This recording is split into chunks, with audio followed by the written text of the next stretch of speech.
Esta es una pregunta importante para rentabilizar el estudio en el MIR y en concreto en la psiquiatría. Cuando nos referimos a los factores de mal pronóstico de la esquizofrenia, debemos ser prácticos, debemos ser inteligentes y subrayar y estudiarnos solamente aquellos factores que no fuéramos capaces de deducir.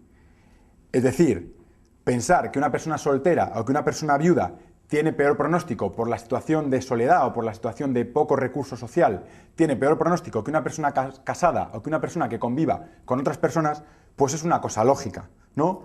Igual que la presencia de síntomas neurológicos presentes y asociados también va a ser una característica de mal pronóstico. Lo que tenemos que hacer cuando estudiemos es perder el miedo a no estudiarnos cosas para el MIR. Es decir, solamente vamos a ir a subrayar aquellas ideas, aquellos factores pronósticos que a nosotros nos resulten más raros, nos resulte difícil identificar en el MIR, porque en una pregunta MIR, cuando uno tiene claros los conceptos, va a saber resolverlos, se lo haya estudiado o no. Entonces solamente debemos ir a subrayar aquellas cosas, aquellas ideas que nos llamen la atención y que no hubiéramos sido capaces de deducir. En esta pregunta, la opción falsa es la opción número 3. Antecedentes familiares de depresión. Otra cosa que hay que tener en cuenta en los factores de mal pronóstico de la esquizofrenia y de buen pronóstico es que hay que tener el concepto de que lo que nos están preguntando es, una vez que aparece sintomatología psicótica, sintomatología típica de la esquizofrenia, ¿qué puede hacernos tener buen pronóstico para sufrir una verdadera esquizofrenia y qué puede hacernos tener mal pronóstico para sufrir esta esquizofrenia?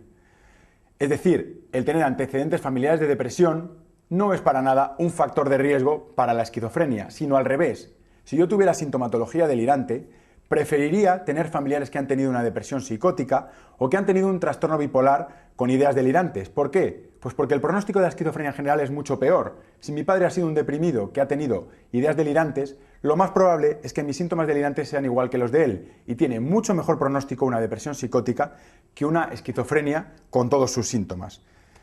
Así como, por ejemplo, me estudiaría la presencia de factor estresante precipitante. Que haya un factor estresante precipitante puede parecer algo malo, hay algo que te provoca los síntomas, mal, pero a su vez es bueno tener algo que tratar. Por ejemplo, si tenemos una enfermedad metabólica o incluso un tumor cerebral, pues puede ser muy malo para la vida del paciente, evidentemente, pero para la esquizofrenia eso tiene buen pronóstico, porque una vez curada la enfermedad, se resuelven los síntomas y el pronóstico de la esquizofrenia, por lo tanto, es bueno porque no va a haber tal esquizofrenia.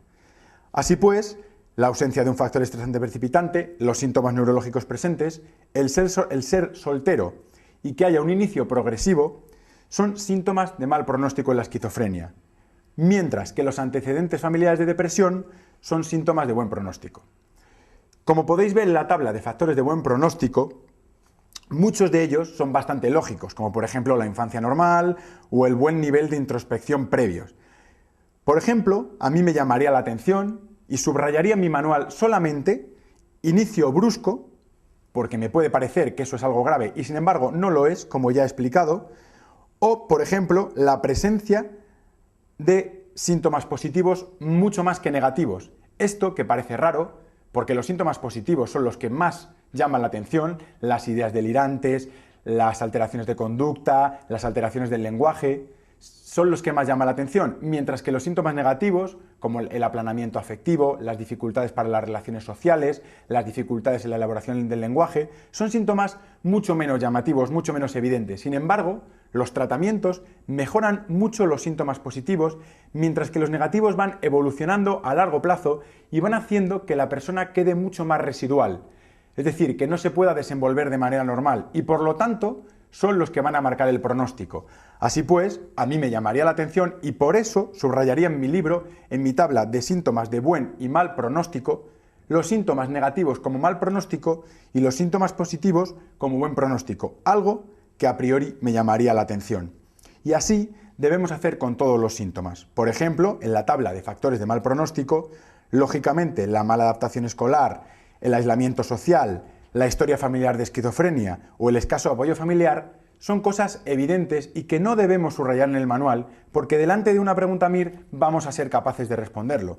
Mientras que, por ejemplo, como ya he dicho, el predominio de síntomas negativos es algo que a priori llama la atención y que yo subrayaría para en las sucesivas vueltas ir concretamente a estudiarme las cosas que me son más difíciles recordar.